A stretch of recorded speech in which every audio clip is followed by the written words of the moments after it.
Bendito Dios, aleluya. Sea bienvenido, amado hermano, hermana, el Señor le bendiga en esta preciosa tarde de domingo, aleluya. Yo soy el pastor Ramiro Moreno del Ministerio Internacional de Jesucristo, volviendo a las sendas antiguas. En esta tarde, hermano, vamos a continuar con esa serie de estudios que hemos iniciado, dada la temporada. Estamos hablando de la verdad bíblica acerca de la Navidad. Hoy vamos a estar impartiendo la parte número 3, ya en las dos primeras partes. Establecimos por medio de lo que está escrito aquí, hermano, en las Sagradas Escrituras, que la celebración de cumpleaños es de origen totalmente pagano. Oiga, sí, así como lo escuchó, la celebración de cumpleaños es de origen totalmente pagano. Eso lo digo porque supuestamente se celebra, ¿verdad? El nacimiento, el cumpleaños de Cristo el 25 de diciembre. Para empezar, pues, la celebración de cumpleaños es de origen pagano. Dice que en el libro de Deuteronomio leímos, ¿verdad?, que Dios prohibió consultar agoreros, sortílegos, y ahí están incluidos los cumpleaños, hermano. Bendito sea el nombre del Señor. Dice que es algo abominable, según la palabra de Dios. Oiga, bueno, ahora en esta cuarta parte, hermano, ya que hemos establecido eso, vamos a continuar. Ahora vamos a aprender si es que Jesús, si es que Yeshua verdaderamente nació en un 25 de diciembre. Porque eso es lo que se nos ha enseñado por mucho tiempo, hermano, por la religión tradicional, ¿verdad? De hecho, se cree que esa es la razón de la Navidad. Oiga, pero vamos a aprender si es que él nació el 25 de diciembre, pero no para celebrar su cumpleaños. No, porque ya aprendimos que esta es una celebración pagana. Entonces, ¿para qué vamos a aprender esto si Jesús nació el 25 de diciembre? Bueno, para conocer que la Navidad tal y como se celebra, pues no tiene nada que ver con el nacimiento de Cristo, hermano, del Mesías, ¿no? Sino que es también otra celebración pagana que ha sido disfrazada como una celebración cristiana y como si hubiera sido ordenada por Dios mismo. Y como ya lo hemos dicho antes, hermano, la fecha del nacimiento de Jesús, de Yeshua, pues no está muy clara en las Escrituras, no está muy clara aquí en la Biblia, hermano. Hay incluso hasta pastores que dicen, imposible saber cuándo nació Cristo. No es imposible. No es imposible. Sino que para poderla hallar hay que excavar, hay que escudriñar las Escrituras, hermano, para poder hallar esa fecha. Y como pues esto es lo que menos se hace en el cristianismo, ¿verdad? A pesar de que Cristo mismo nos dio la instrucción de que escudriñáramos las Escrituras, porque en ellas os parece que está la vida eterna, y ellas son las que dan testimonio de mí. Pero no se hace. En su mayoría no se hace. Ahora, nosotros, por las Escrituras, hermano, sabemos que Juan el Bautista, quien de hecho fue primo de Jesús, él nació 6 meses antes que él. Por las Escrituras sabemos eso.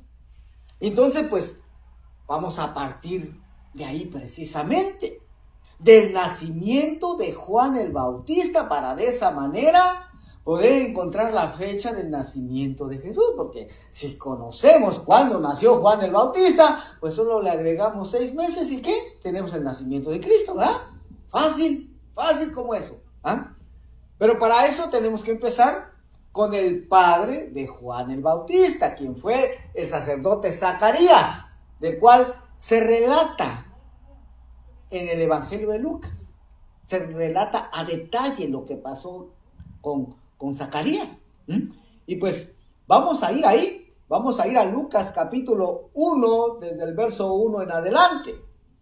Aquí hay cosas claves que nos van a ayudar a nosotros, amén.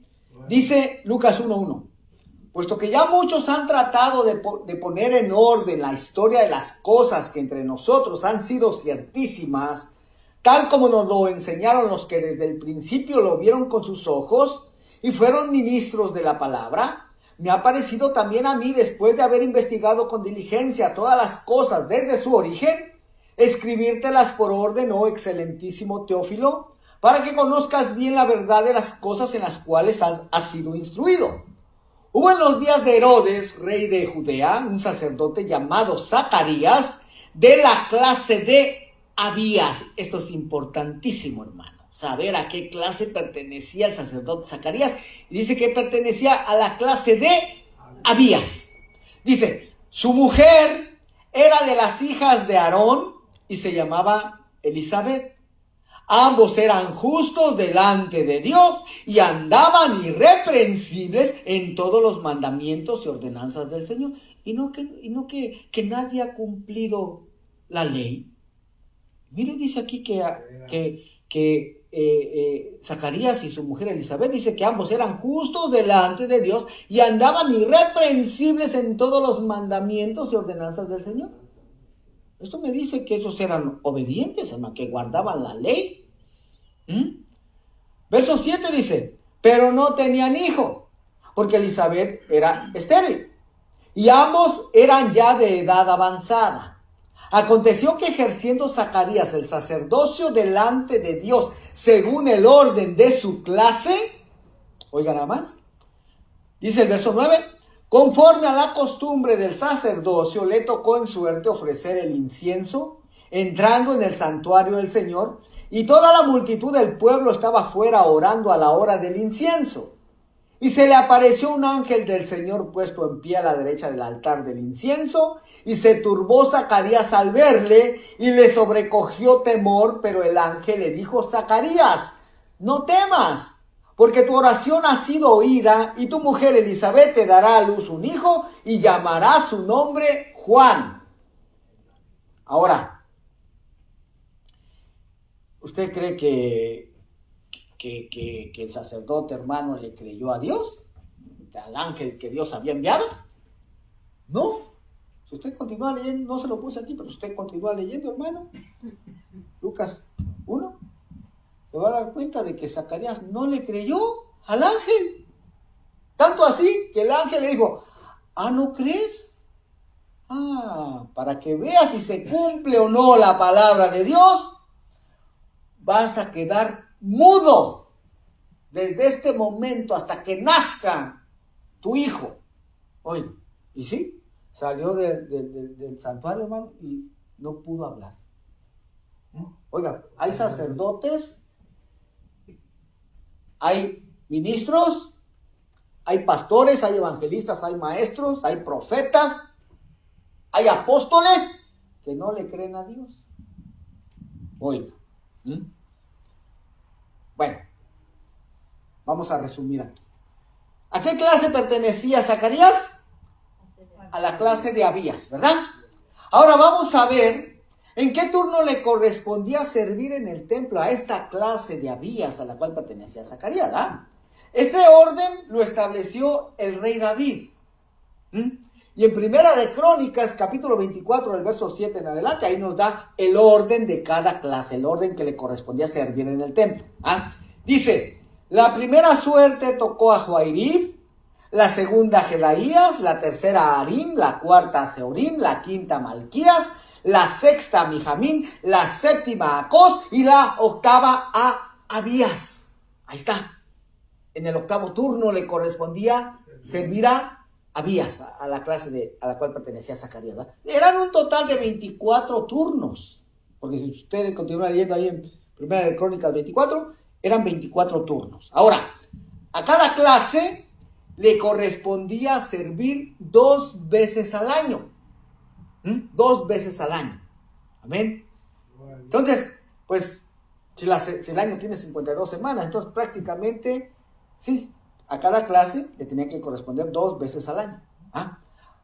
Pero seguramente las 24 clases, o sea, todo el sacerdocio, servían todos juntos en las temporadas de fiesta, como en la Pascua, Pentecostés, tabernáculos, en donde se ofrecían miles de sacrificios. Entonces las 24 clases tenían que subir a Jerusalén para servir, ayudar allá en todos los sacrificios. Pero ya cuando se terminaba la fiesta, pues entonces quedaba la clase que le tocaba, que le correspondía servir en ese tiempo. Bueno, ahora vamos a ver cuándo es que empezaba a servir la primera clase, para de ahí ya saber cuándo le correspondía a Zacarías servir, ¿verdad? Para esto, pues necesitamos saber cuál es el primer mes del año en el calendario bíblico, según Dios y no según los hombres, ¿verdad? En Éxodo 12:1 dice: habló Jehová a Moisés y a Aarón en la tierra de Egipto, diciendo: este mes os será principio de los meses. Para vosotros será este el primero en los meses del año. O sea, aquí Dios le está hablando a su pueblo Israel, ¿verdad? Y les dice: este mes será el principio de los meses. Para vosotros, o sea, para vosotros, mi pueblo, será este el primero de los meses del año. ¿Qué quiere decir esto? Que los demás pueblos tenían su propio calendario. Egipto, de donde Dios los sacó, ellos se regían bajo otro calendario. Aquí en Occidente nos regimos por otro calendario, pero a su pueblo Dios le da la instrucción y le dice: este mes os será principio de los meses. Para vosotros este es el primero de los meses del año. O sea, aquí va a ser el año nuevo. Es lo que les está diciendo, ¿verdad? Si le dices es el primero de los meses, aquí va a ser el año nuevo. Aquí va a iniciar el año nuevo. ¿Y cuándo es? ¿El 1 de enero? No. Ese no es el primero. El año nuevo bíblico no es en el 1 de enero. ¿No? El año nuevo, el 1 de enero, se fue establecido por Roma. Porque el calendario gregoriano es un calendario romano. Y como pueblo de Dios, no tenemos que tener nada que ver con Roma, hermano. Además, tenemos que salir de Roma. O sea que la celebración de Año Nuevo para los creyentes, para el pueblo de Dios, no tiene que ser el 1 de enero. Tiene que ser aquí cuando dice la palabra. ¿Y cuándo es este mes primero? En la primavera. Entre marzo y abril. Ahí es el año nuevo. Ahí es el primer mes del año. ¿Y cómo se le llama a ese mes en la Torá? Lo vamos a leer ahorita. Que fue cuando Dios sacó a su pueblo de la tierra de Egipto. Éxodo 13:3 dice: y Moisés dijo al pueblo: tened memoria de este día en el cual habéis salido de Egipto, de la casa de servidumbre, pues Jehová os ha sacado de aquí con mano fuerte, por tanto no comeréis leudado. Vosotros salís hoy en el mes de Abib.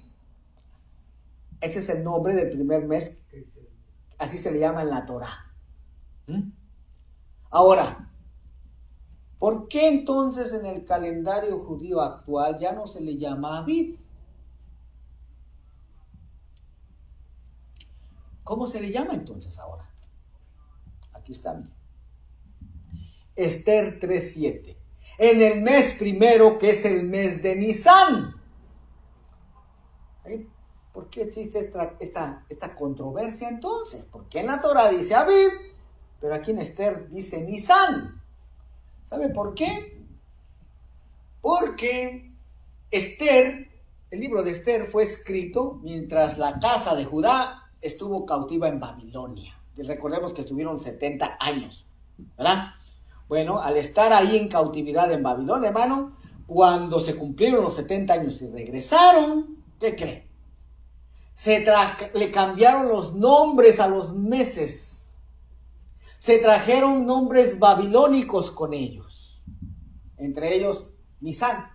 Es más, todos los nombres del calendario judío actual son babilónicos. Por ejemplo, el cuarto mes se le llama Tamuz, una entidad babilónica. Por eso es que el pueblo judío también, hermano, cuando nosotros celebramos Yom Teruah, la fiesta de las trompetas, ellos ahí celebran también el año nuevo. En el verano, no, en el otoño, en el otoño, oiga, ahí celebran el año nuevo. ¿Por qué? Porque resulta que en Babilonia también celebraban el año nuevo en el otoño. Pero ellos honraban a Akitu, un dios babilónico, Akitu. Entonces, cuando los israelitas, la casa de Judá, se regresó a Israel, se trajeron también esa celebración pagana con ellos. Bendito sea el nombre del Señor. Bueno, entonces, ahí está explicado esto. Ahora vamos a ver 3 fechas muy importantes en la que todos los levitas y sacerdotes tenían que subir a Jerusalén para servir en el templo. Ya lo mencioné, ¿verdad? Las 3 fiestas principales: Pascua, Pentecostés, Tabernáculo. Bueno, aquí nos va a hablar de eso. Dice en Deuteronomio 16:16, dice: tres veces cada año aparecerá todo varón tuyo delante de Jehová tu Dios en el lugar que le escogiere. En la fiesta solemne de los panes sin levadura, que es la Pascua, y en la fiesta solemne de las semanas, que es Pentecostés, y en la fiesta solemne de los tabernáculos. Ahí está. Ahora, hablando de la Pascua, cuando las 24 clases tenían que servir en Jerusalén, ¿cuándo es que sucedía esta fiesta de la Pascua? Vea lo que dice. Éxodo 12:6 dice. Aquí está hablando del Cordero Pascual, ¿verdad? Dice: y lo guardaréis hasta el día 14 de este mes. ¿De cuál mes? Del mes primero. Y lo inmolará toda la congregación del pueblo de Israel entre las 2 tardes, y tomarán de la sangre y la pondrán en los 2 postes y en el dintel de las casas en que lo han de comer, y aquella noche comerán la carne asada al fuego, y panes sin levadura con hierbas amargas lo comerán. La fiesta de la Pascua entonces empieza a los 14 días del mes de Abib. Ahora vamos a ver cuándo es que empezaba la otra fiesta, la fiesta de Pentecostés o fiesta de las semanas, donde también las 24 clases tenían que estar ahí sirviendo. Dice: y contaréis desde el día que sigue, esto está en Levítico 23:15, y contaréis desde el día que sigue al día de reposo, desde el día en que ofrecisteis la gavilla de la ofrenda mecida, 7 semanas cumplidas serán, hasta el día siguiente del 7º día de reposo contaréis 50 días. Entonces ofreceréis el nuevo grano a Jehová. Entonces vea, la primera clase pues empezaba a servir en el primer día del mes de Abib, ¿verdad? Pero la fiesta de la Pascua empezaba a los 14 días. O sea que servían 2 clases, porque servían por una semana, a la vez. Entonces servían 2 clases en las 2 primeras semanas del primer mes. Después, a los 14 días, toda esa semana, servían las 24 clases. Y una vez que terminaba esta fiesta de la Pascua, de la fiesta de los panes sin levadura, que dura 7 días esa fiesta, servía otra clase más, ¿no? Entonces, en ese mes, ¿servían cuántas?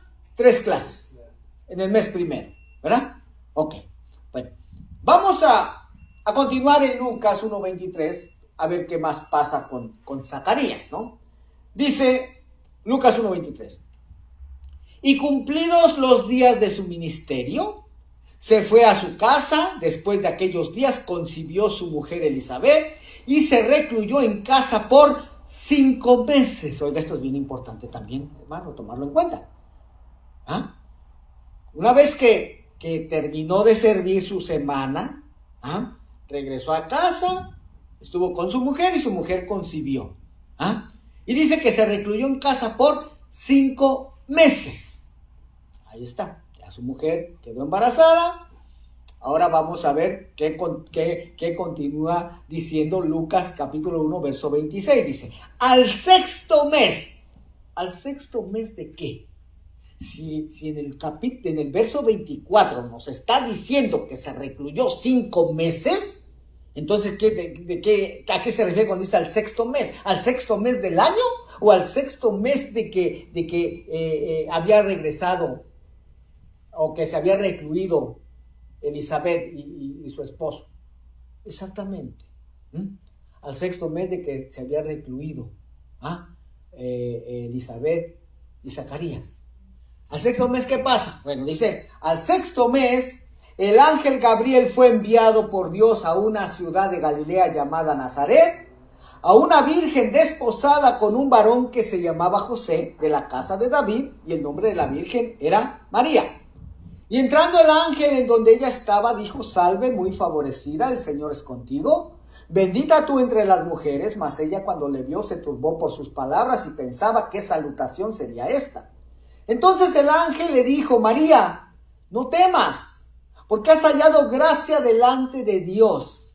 Y ahora concebirás en tu vientre y darás a luz un hijo y llamarás su nombre Jesús. Y aquí es donde muchos, hermanos, argumentan, ¿verdad? Que ¿por qué yo nombro el nombre del Mesías Yeshua? Si en la Biblia dice que es Jesús. Entonces yo les digo, ok, ¿en dónde sucedió esto? Este encuentro que tuvo María con el ángel. ¿Aquí en México? ¿Aquí en Los Ángeles? ¿En los Estados Unidos? ¿O en dónde sucedería este encuentro? Pues en Israel. En Israel sucedió. ¿Y será que María hablaba español? No. ¿El ángel le habló en español? No. Entonces, ¿qué idioma hablaba María? Hebreo. Entonces, el ángel le tuvo que haber hablado en hebreo para que ella le entendiera. ¿Ah? Entonces, cuando le dijo, y llamará su nombre, ¿será que le dijo Jesús? Porque el nombre Jesús en hebreo no existe. Se lo dijo. Es más, también recordemos que a José también se le apareció el ángel. Porque José, cuando la vio que empezó a subir de peso, caray, como que ya me comieron el mandado, al haber dicho. Sí. Mejor la voy a dejar secretamente. Y no estaba pensando cuando el ángel se le apareció y le dijo, no temas en recibir a tu mujer, porque lo que en ella hay, el Espíritu Santo es.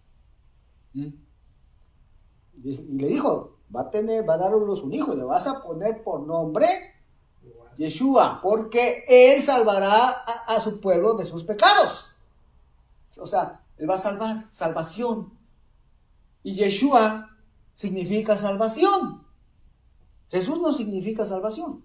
Jesús es la transliteración. ¿Ah? Pero el nombre que le dio el ángel a María fue ¿qué? Yeshua. Porque él salvará a su pueblo de sus pecados. Bendito Dios. Ahora, continúa diciendo en Lucas 1:39. En aquellos días, levantándose María, fue deprisa a la montaña, a una ciudad de Judá, y entró en casa de Zacarías y saludó a Elizabeth. Y aconteció que cuando oyó Elizabeth la salutación de María, la criatura saltó en su vientre, y Elizabeth fue llena del Espíritu Santo, y exclamó a gran voz, y dijo, bendita tú entre las mujeres, y bendito el fruto de tu vientre. ¿Por qué se me concede esto a mí? Que la madre de mi Señor venga a mí.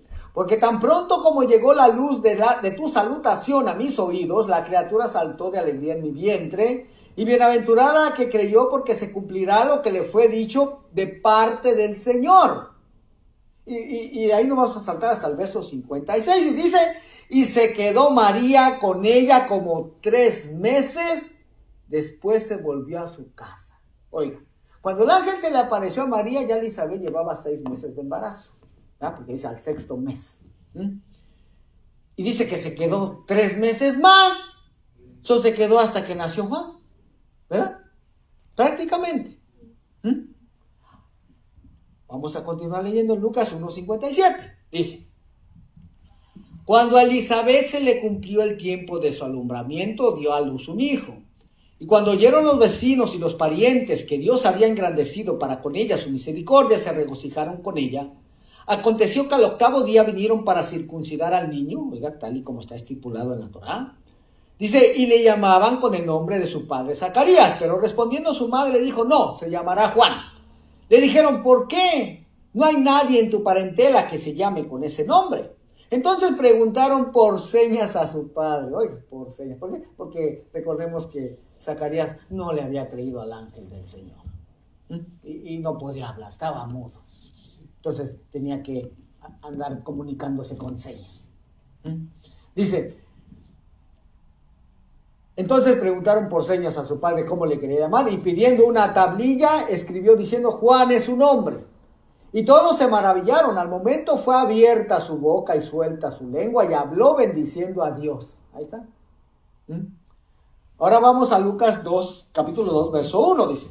Aconteció en aquellos días que se promulgó un edicto de parte de Augusto César, que todo el mundo fuese empadronado. Este primer censo se hizo siendo Cirenio gobernador de Siria.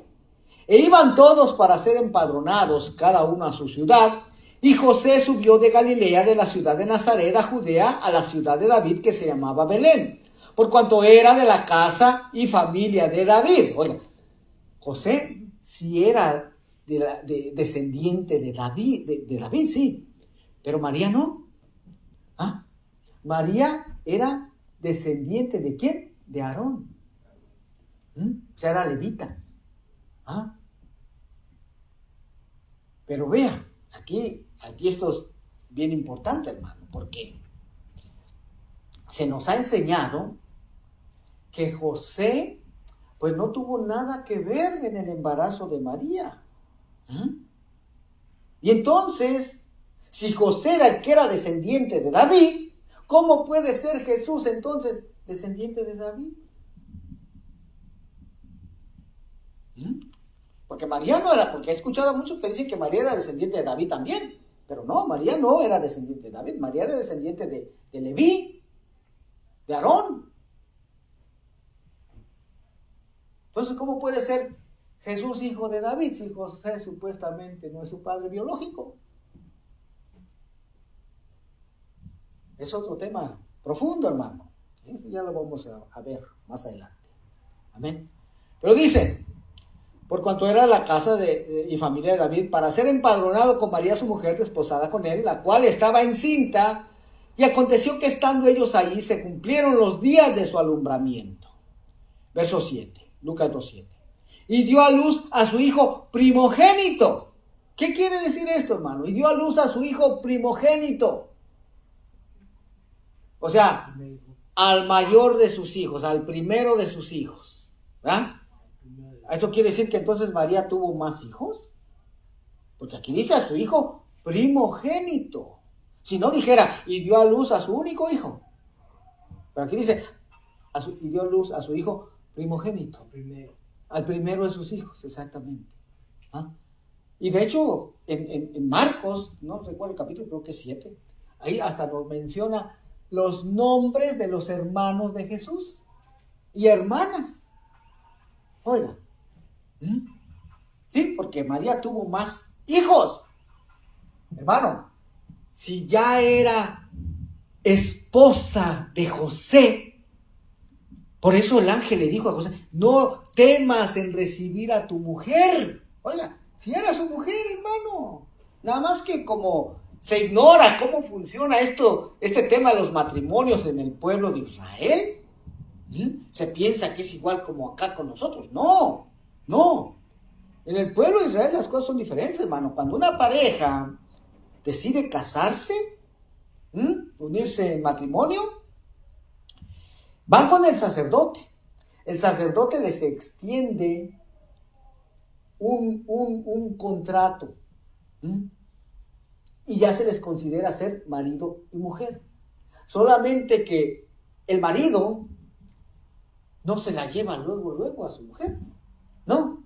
El marido se casa con la mujer, firman el contrato, la mujer permanece en casa de sus padres, el marido se va a casa de su padre a hacer una casa para su mujer, lo cual le toma alrededor de más o menos un año.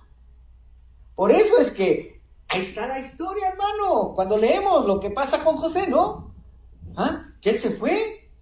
Ya estaba casado, ya habían firmado un contrato, pero él se fue a construir una casa. Y cuando regresa por su mujer, o sea, ya había terminado la casa, regresó por su mujer para llevársela con él. Fue cuando ya la encontró ya más gordita que antes. Pero ahí está, así funciona, hermano. Pero ya se le consideraba ser esposos. Y si la mujer, hermano, le era infiel, ¿qué tenía que hacer? Porque todavía no se unían, eso sí. Todavía no tenían habían tenido relaciones íntimas. Todavía no. Pero ya se les consideraba ser marido y mujer. Entonces, si María hubiera sido infiel, ¿qué tenían que haberle hecho? Apedrearla. Apedrearla. Por eso es que José, como la amaba, la quiso dejar secretamente. Y fue cuando el ángel le dijo, no temas en recibir a tu mujer. ya no te ha sido infiel. ¿Ah? Pero vamos a continuar leyendo. Dice el verso 7 de Lucas 2. Y dio a luz a su hijo primogénito y lo envolvió en pañales y lo acostó en un pesebre porque no había lugar para ellos en el mesón. Oiga lo que dice el verso 8. Esto es bien importante, hermano. Dice, cuando nació Jesús, dice que había pastores en la misma región que velaban y guardaban las vigilias de la noche sobre su rebaño. O sea que aquí el clima tiene que ver mucho, porque dice que había pastores, oiga, cuidando ahí sus rebaños.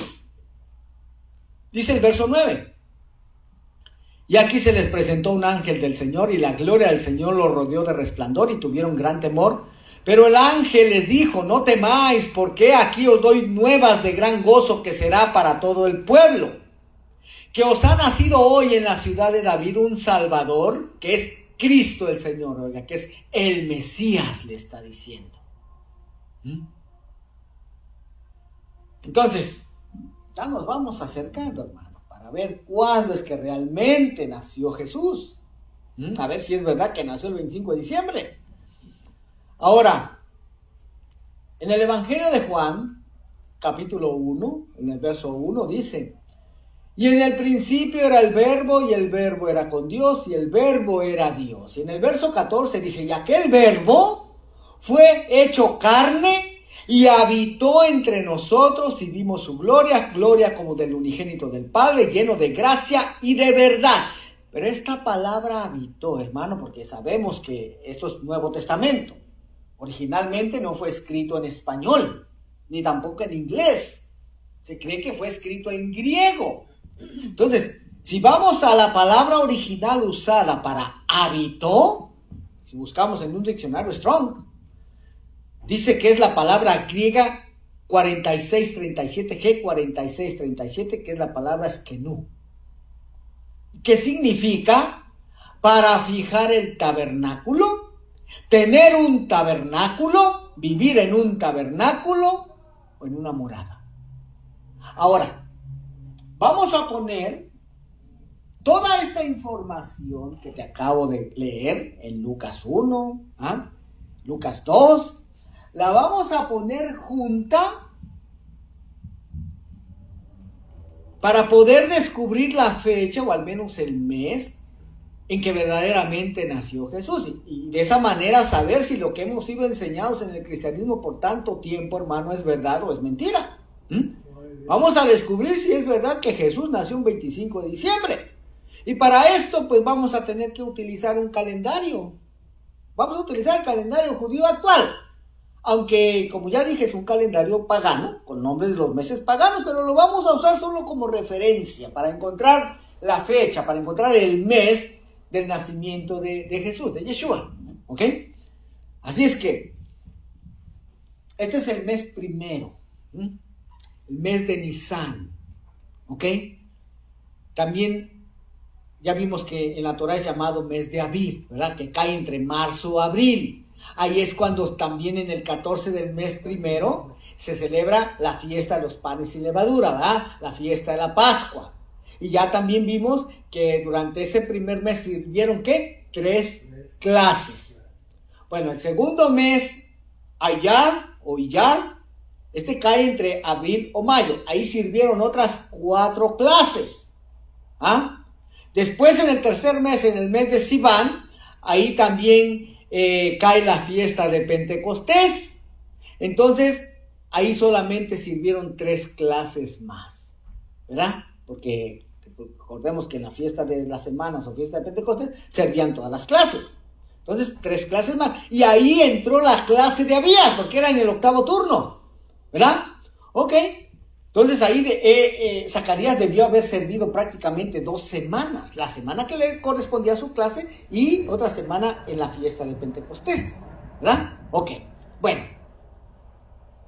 En el 4º mes, que es el mes de Tamuz, que cae entre junio y julio, ahí es cuando Zacarías regresa a su casa. Ya lo leímos en Lucas 1, 23 y 24. Pues de ahí solamente vamos a contar 6 meses. 6 meses, porque ya vimos que él se recluyó 5 meses y al 6º mes el ángel visitó a María, ¿verdad? Vamos a contar 6 meses, ok. Ab, mes de Ab, que cae en julio o julio, también julio o agosto. Elul, que cae entre agosto y septiembre. Tishrei, que cae aproximadamente entre septiembre y octubre, ahí es cuando se celebra la fiesta de los tabernáculos, oigan. Hesban, octubre o noviembre. Kislev, noviembre o diciembre. Y Tebet, diciembre o enero. Diciembre o enero. Ahí es cuando María es visitada por el ángel. Lucas 1:26, ya lo leímos. Ahora, si este es el 6º mes del embarazo de Elizabeth, pero el primer mes del embarazo de María, pues ahí ya solamente tenemos que contar, ¿qué? 9 meses. Y nos da el nacimiento de Jesús, ¿no? Tan fácil como eso, porque 9 meses es la gestión de un embrión, ¿verdad? Humano. Amén. Amén. Bueno, vamos a contar. 9 meses. Shevat, enero, febrero. Adar, febrero, marzo. Nisan, marzo, abril. Iyar, abril o mayo. Sivan, mayo, junio. Tamuz, junio, julio. Ab, julio, agosto. Elul, agosto, septiembre. Tishrei, septiembre u octubre. Ahí son los 9 meses. Ahí es cuando se celebra, ¿cuál fiesta? La fiesta de los tabernáculos. Y ahí fue cuando verdaderamente debió de haber nacido Jesús, Yeshua. ¿Y en qué mes cae? En septiembre u octubre. Oye, septiembre u octubre. Ahí se cumplen los 9 meses, hermano. Entonces, la palabra de Dios no se equivoca. Jesús nació en una fiesta de los tabernáculos que se celebra entre los meses de septiembre y octubre. Así que podemos decir, ¿verdad? Como dice en 1 Juan capítulo 1, verso 14, y aquel verbo fue hecho carne y tabernaculizó entre nosotros. ¿Sabes? Tabernaculizó, porque ahí se celebraba la fiesta de los tabernáculos. Tabernaculizó entre nosotros y vimos su gloria, gloria como del unigénito del Padre, lleno de gracia y de verdad. Oiga, nada más.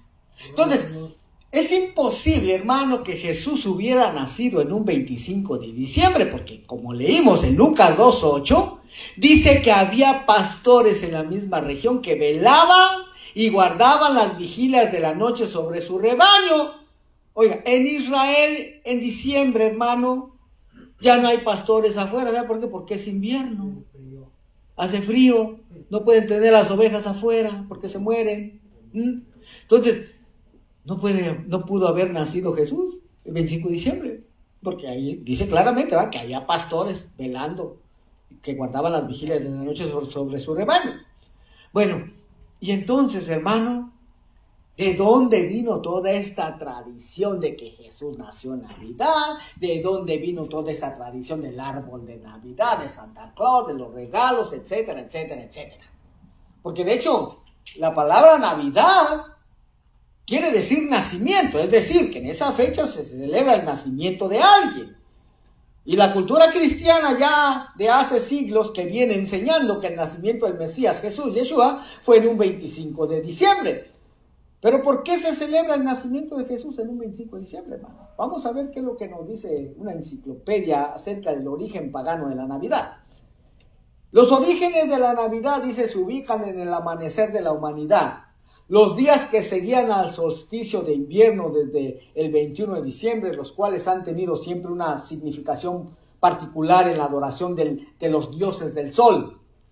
Algunas culturas creían que el dios del sol nació el 21 de diciembre, el día más corto del año, y que los días se hacían más largos a medida de que el dios se hacía más viejo. En otras culturas se creía que el dios sol murió ese día solo para volver a otro ciclo. En la mitología céltica, el dios sol era crucificado 3 días después del solsticio de invierno, 21 más 13, día 24 de diciembre.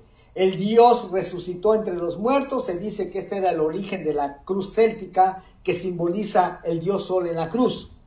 1000 años antes al cristianismo.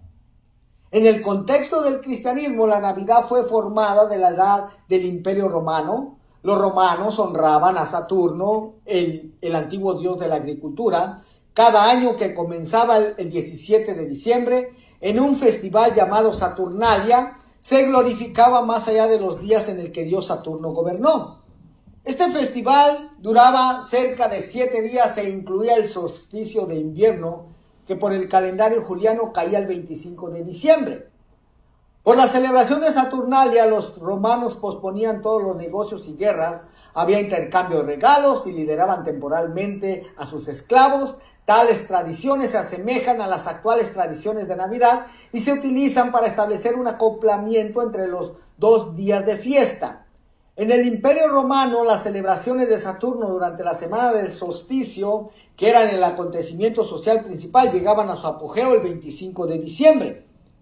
Pero también, en un 25 de diciembre, sí hubo un nacimiento importante en la historia, pero no fue el de Jesús, hermano, no fue el de Yeshua, sino el de Tamuz. Oiga, así le pusieron al cuarto mes del calendario judío actual, ¿verdad? Tamuz. ¿Y quién fue Tamuz? Bueno, fue el hijo que tuvo Nimrod, que lo menciona en la Biblia, Nimrod, pero que lo tuvo con su propia madre Semiramis. Oiga, así le pusieron, Tamuz. Y todo esto tiene su origen en Babilonia, hermano. Y el Imperio Romano adoptó muchas tradiciones y costumbres de Babilonia, las cuales pues son de origen totalmente pagano.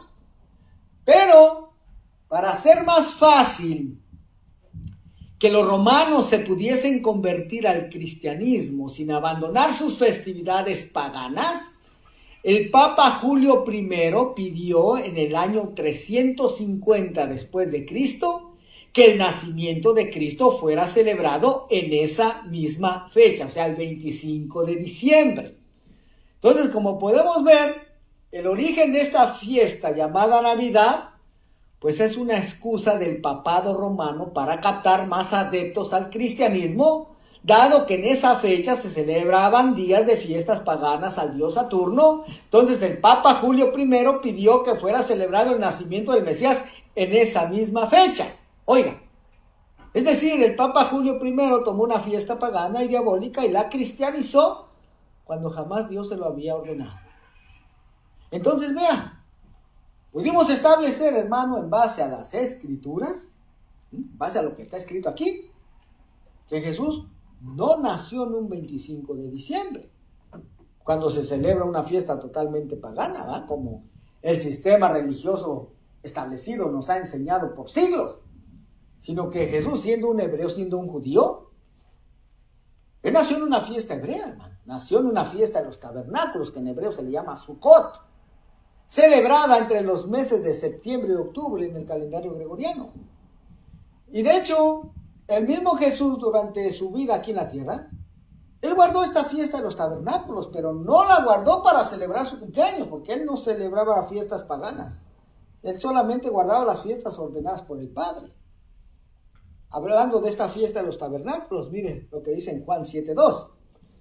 Estaba cerca la fiesta de los judíos, la de los tabernáculos. Y aquí es donde se da muchas veces la confusión. Que por qué en el cristianismo ya no se guardan estas fiestas. Por esto que dice aquí. Estaba cerca la fiesta de los judíos. Entonces dice, nosotros no somos judíos, nosotros no tenemos que celebrar esas fiestas. Pero ¿por qué dirá así, hermano? Porque si vamos a Levítico 23, donde Dios ordena cuándo se tenía que celebrar esta fiesta de los tabernáculos, es más, todo el capítulo de Levítico 23 nos habla ahí de las 7 fiestas que Dios ordenó, ¿va? Pero ninguna de ellas dice que solamente las celebraran los judíos. O sea, no fueron ordenadas solamente para los judíos. Ahí dice, le dijo a Moisés, Moisés, habla a los hijos de Israel. No dijo, habla a los judíos. Lo que pasa es que en el cristianismo se piensa que los judíos son todo el pueblo de Israel. No. Ya hemos hablado de esto, ¿verdad? Los judíos solamente descienden de una sola tribu, que es la tribu de Judá. Pero son 12 las tribus de Israel, no una. Entonces, no todos los judíos, más bien, no todas las 12 tribus son judíos. No. Pero entonces, ¿por qué aquí en el Nuevo Testamento dice? Porque no es el único lugar donde dice así. Estaba cerca la fiesta de los judíos. ¿Por qué? Dice así. ¿Por qué? Porque, hermano, cuando Juan está escribiendo esto, ¿quiénes eran los que habitaban en Israel? ¿Será que todavía estaban habitando las 12 tribus? No, no. Para esto hay que conocer también la historia del pueblo de Israel. ¿Qué pasó con esas 12 tribus, con ese reino de 12 tribus? ¿Qué pasó en la historia? Y como en el cristianismo se ignora eso, son cosas que no se toman en cuenta. Por eso se termina por malinterpretar esto que está escrito aquí. Resulta que no, hermano, no estaban viviendo, no estaban habitando en Israel las 12 tribus en este tiempo en el que Juan estaba escribiendo esto. Ya desde el año 930 antes de Cristo, el reino de Israel se había dividido en 2 reinos. 10 tribus al norte, 2 tribus al sur. Las 10 tribus del norte llamadas casa de Israel o casa de Efraín, las 2 tribus del sur, casa de Judá, de donde son los judíos. ¿Y qué había pasado con estas 10 tribus? Pues habían sido llevadas cautivas a Siria, alrededor del año 721, 722 antes de Cristo. Y nunca habían regresado. Entonces también Judá, la casa de Judá también había sido llevada cautiva a Babilonia, pero ellos regresaron después de 70 años. Y ellos son los que estaban habitando en Israel en este tiempo, las 10 tribus ya no. Entonces, ¿quiénes eran los únicos que guardaban estas fiestas que habían sido ordenadas para las 12 tribus?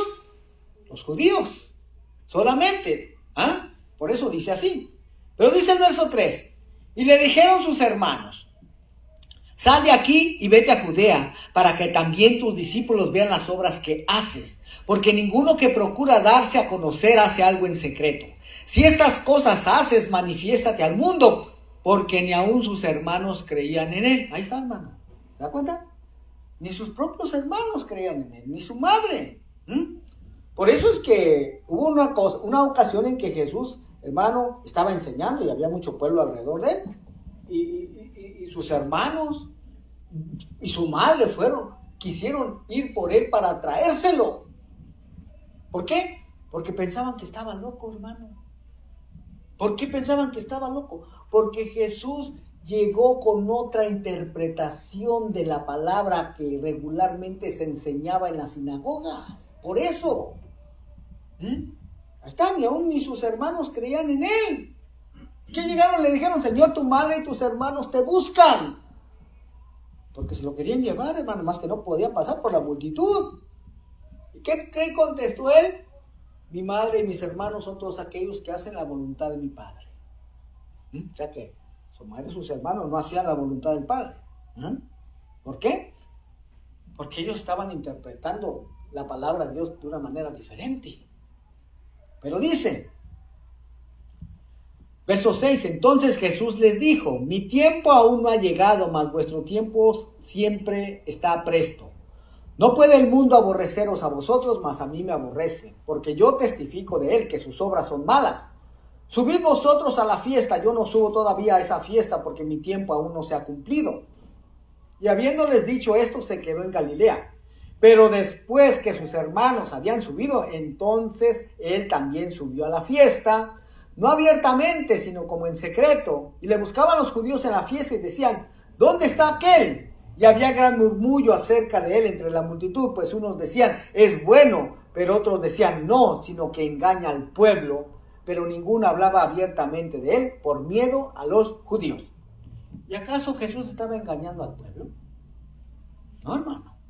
Él les traía la verdad, les traía la correcta interpretación, pero aún así decían que engañaba al pueblo. ¿Y qué dicen de nosotros? ¿No dicen lo mismo? ¿Que engañamos al pueblo? Oiga, ¿por qué? Porque estamos presentando otra interpretación diferente, pero que esta interpretación para nada contradice lo que está escrito aquí, hermano. Bendito sea el nombre del Señor. Juan 7:14 dice, mas a la mitad de la fiesta subió Jesús al templo y enseñaba. Ahí está. Entonces, Esta fiesta de los tabernáculos, hermano, es una de las 3 fiestas que Dios había ordenado a todo varón de las 12 tribus de Israel que tenían que subir a Jerusalén a celebrarla, ¿verdad? Ya lo leímos en Deuteronomio 16:16. Y vemos que Jesús la guardó y la celebró. ¿Ah? Él no celebró su cumpleaños, ¿no? Él celebraba las fiestas ordenadas por Dios. Ahora nosotros como discípulos de Jesús, pues tenemos que hacer como Él hizo, ¿no? Tenemos que guardar las fiestas que Él guardó, que Él celebró. No podemos hacer lo contrario a lo que Él dijo. ¿Ah? Ahora, vamos a ver un poquito la historia, el origen de lo que es el árbol de Navidad. Que junto con la tradición de celebrar el nacimiento de Jesús, el mundo ha adoptado otras costumbres navideñas, entre ellas el árbol de Navidad. Pero ¿cuál es su significado? Bueno, una fábula babilónica sostenía que Semiramis, ¿quién era Semiramis? La madre de Nimrod, con la que tuvo un hijo. Sostenía que Semiramis afirmaba que de la noche a la mañana un gran árbol surgió de una crepa muerta, la cual simbolizaba el nacimiento de Nimrod a una nueva vida, quien se personificó en la persona de Tamuz, porque resulta que Nimrod murió. Y Semiramis dijo que había resucitado en su hijo. Oiga. Ella declaró que cada aniversario de su natalicio, Nimrod dejaría regalos en el árbol y la fecha de su nacimiento, la fecha de nacimiento de Tamuz, era el 25 de diciembre. La idea se desarrolló y propagó tanto que muchas naciones adoptaron sus propias leyendas de árboles sagrados. Los romanos, por ejemplo, adornaban sus árboles con cerezas rojas durante la Saturnalia y para el Año Nuevo adornaban sus casas con coronas verdes coloreadas. Los árboles de Navidad modernos parecen tener su origen en Alemania durante la Edad Media y consistían en pinos adornados con manzanas, llamados árbol del paraíso, representaban el jardín del Edén. Las familias alemanas armaban el árbol en sus casas el 24 de diciembre, en el día de la festividad de Adán y Eva. Como al día siguiente se celebraba Navidad, se incorporaban velas a los adornos. Las velas representan a Jesús como la luz del mundo. En el siglo XVI, los árboles de Navidad comenzaron a ser más populares, dando origen al actual árbol de Pascua. En el siglo XIX, el árbol fue introducido a Inglaterra y fue popularizado por el príncipe Alberto, esposo alemán de la reina Victoria. Los árboles eran decorados con guirnaldas, velas y otros elementos. Colonos alemanes lo introdujeron en Estados Unidos en el siglo XVII. En el siglo XIX se popularizó en otros países de Europa. En China y Japón el árbol fue introducido por los misioneros cristianos durante los siglos XIX y XX. ¿Y qué tal el origen de Santa Claus, hermano? Pues la leyenda comienza con un personaje real, San Nicolás, quien vivió en el siglo IV, aunque es uno de los santos más honrados, muy poco se conoce acerca de él. Vivió en Licia, una provincia de Asia Menor, y la tradición dice que estuvo en Egipto y Palestina cuando joven. Fue obispo de la iglesia en Mira. Durante el periodo de persecución de los cristianos fue apresado por Diocleciano y posteriormente fue liberado por Constantino el Grande. En 1087 sus restos fueron llevados a Bari, Italia, lugar que se convirtió en punto de peregrinaje en su honor, y fue elegido como santo patrono de Rusia y de Grecia. La transformación de San Nicolás en Santa Claus comenzó en Alemania. Entre las iglesias protestantes fue llamado el Cristo de los niños y se le asoció con la festividad de Navidad y el dar regalos. Se dice que regalaba clandestinamente dotes a las hijas de un campesino pobre y que dio origen a la costumbre de obsequiar regalos en secreto la víspera del día de San Nicolás, el 6 de diciembre, fecha que después se cambió a la Navidad. De allí la relación de la Navidad con Santa Claus. Más tarde su leyenda pasó a Francia, donde fue llamado Papá Noel. En la colonia alemana de Nueva York comenzó a ser llamado Santa Claus. ¿Y qué tal el origen de intercambio de regalos? Pues probablemente la costumbre más universal de la celebración de Navidad pues es el intercambio de regalos, frecuentemente asociado con la persona de Santa Claus. Cuando se adoptó la celebración de Navidad en diciembre, también se adoptaron las costumbres de aquellos festivales paganos. Los romanos, por ejemplo, celebraban la Saturnalia entre el 17 y 24 de diciembre, y la festividad consistía en diversión, fiestas e intercambio de regalos. Cuando las tribus germánicas adoptaron el cristianismo y comenzaron a celebrar Navidad, lo hicieron obsequiándose regalos unos a otros. En algunos países de Europa, como Italia y España, los niños reciben regalos el día 5 de enero, mientras que en otros países los regalos son entregados el día 6 de diciembre, en la festividad de San Nicolás, el patrono de los niños. Pero, ¿será bíblico el intercambio de regalos? Algunos ven aquí una salida, que cuando Jesús al nacer recibió regalos de los magos, ¿va? Pero sin embargo la palabra de Dios enseña claramente que los magos no llegaron al momento de su nacimiento, sino tiempo después, ¿va? Mateo 2, verso 2, capítulo 2, verso 10 al 11. Ahora, ¿por qué los magos llevaban regalos a Yeshua? Porque Yeshua era rey de los judíos. Y en la costumbre oriental no se acostumbra a entrar en presencia de reyes y grandes personajes con las manos vacías. Los magos no estaban instituyendo ninguna nueva costumbre de intercambiar regalos para honrar el nacimiento de Yeshua. Actuaron de acuerdo a su costumbre al presentarse ante un rey. Ahora, ¿cuál será el consejo de la palabra de Dios? ¿A qué nos aconsejará Dios, hermano, en su palabra? Hacer con todas estas festividades. Festividades que no fueron ordenadas por Él. Bueno, Jeremías 10, capítulo 1, en adelante dice: oíd la palabra que Jehová ha hablado sobre vosotros, oh casa de Israel. Así dijo Jehová: no aprendáis el camino de las naciones, ni de las señales del cielo tengáis temor, aunque las naciones las teman. Ahí está, hermano. Todas estas fiestas son fiestas del mundo, son fiestas de las naciones. ¿Usted cree que cuando Israel fue sacado de Egipto, las naciones que iba a conquistar, ¿usted cree que no tenían sus propias costumbres, sus propias tradiciones, sus propias fiestas? Claro que sí, hermano, claro. Por eso Dios les advierte: no aprendan el camino de estas naciones. No celebren sus fiestas. Por eso Dios les dio sus propias fiestas, ¿no?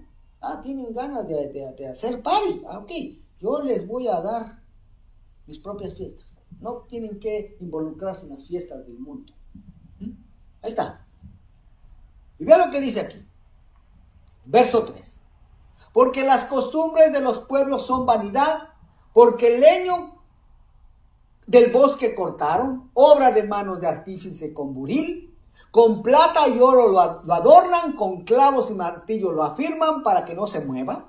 Oye, ahí está. ¿No se parece esto al árbol de Navidad? Derechos están como palmera y no hablan, son llevados porque no pueden andar. No tengáis temor de ellos, porque ni pueden hacer mal, ni para hacer bien tienen poder. No hay semejante a ti, oh Jehová, grande eres tú y grande tu nombre en poderío.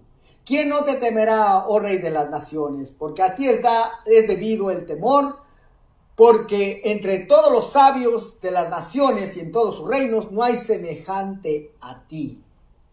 Jeremías 18. Todos se infatuarán y entontecerán. Enseñanza de vanidades es el leño. Traerán plata batida de Tarsis y oro de Ufaz, obra del artífice y de manos del fundidor. Lo vestirán de azul y de púrpura, obra de peritos es todo. Mas Jehová es el Dios verdadero. Él es Dios vivo y Rey eterno. Amén, aleluya. Ahí está, mi hermano. Ahí está. Entonces, como pueblo de Dios, no tenemos que involucrarnos en esta fiesta de Navidad, ni en ninguna otra fiesta del mundo, hermano. Somos llamados a no participar de ellas. Y usted sabe que por ignorancia, hermano, dentro de mismas iglesias cristianas, se ponen arbolitos de Navidad. Dentro de las mismas iglesias cristianas. Dentro de las mismas iglesias cristianas se celebran cumpleaños. O sea, Todo lo que dijo Dios que no se hiciera, es lo que se hace. Y lo que dijo Dios que se hiciera, es lo que no se hace. Totalmente al revés. Yo en la iglesia que iba, ellos no ponían un arbolito de Navidad en la iglesia, pero en su casa sí, que para no llevar en controversia con los que no creían en eso. ¿O en la casa del pastor? Oh. Vea nomás. Tremendo, ¿ah? Pero usted y yo somos llamados, hermano, a obedecer lo que Dios ordenó en su bendita palabra. ¿Ya? A obedecer lo que Dios ordenó en su bendita palabra. Esta es nuestra guía. Esto es nuestra guía. Para no perdernos, lámpara es a mis pies tu palabra y lumbrera mi camino. Aleluya. Bendito sea el nombre del Señor. Bueno, aquí nos vamos a detener por hoy, hermano. Vamos a continuar con esta serie de enseñanzas. No sé cuántas partes más nos queden, pero vamos a llegar hasta la celebración de Año Nuevo también. Amén. Bendito sea el nombre del Señor. Pues deseo que esta enseñanza, hermano, le sea de bendición a todos los hermanos también que estarán escuchando esta enseñanza a través de las redes sociales. Deseo que les sea de gran bendición, hermano. Ay, corra la voz. Esta enseñanza también va a quedar grabada en nuestra página del ministerio, Ministerio Internacional de Jesucristo, volviendo a las sendas antiguas en Facebook y en YouTube. Amén. Pues no me queda más que agradecerle el favor de su atención y deseo que el Señor les bendiga. Bendiciones. Hasta la próxima. Adiós.